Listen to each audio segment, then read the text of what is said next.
అందరికీ నమస్కారం. ముందుగా కార్మికులందరికీ భూమి అగ్రిటెక్ తరపున కార్మికుల దినోత్సవ శుభాకాంక్షలు. అసలు మే డే అంటే ఏంటి?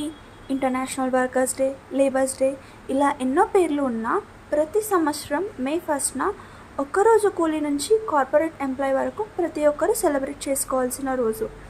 మే డే అంటే పనిచేసే వాళ్ళ హక్కులు, వాళ్ళ వర్కింగ్ అవర్స్ పైన జరిగిన పోరాటం గుర్తుగా ప్రపంచమంతా సెలబ్రేట్ చేసుకుంటారు. అలాగే లేబర్స్ అంటే మనకు ముందుగా గుర్తొచ్చేది వ్యవసాయ కూలీలు. ఆడ మగ అని తేడా లేకుండా పనిచేసే లేబర్స్ని కూడా మనం ఈ మే డే రోజు గుర్తిద్దాం. వ్యవసాయ కూలీలకి కొన్నిసార్లు నష్టం వస్తుంది అని తెలిసి కూడా ఆ పనిని వదులుకోరు. వాళ్ళు అలా పని చేయడం వల్ల మనం కడుపు నిండా అన్నం తింటున్నాం. సో రైతుల కూలీల కష్టాన్ని గుర్తించి వాళ్ళని గౌరవిద్దాం. మరొక్కసారి భూమి అగ్రిటెక్ తరపున అందరికీ కార్మికుల దినోత్సవ శుభాకాంక్షలు. Thank you.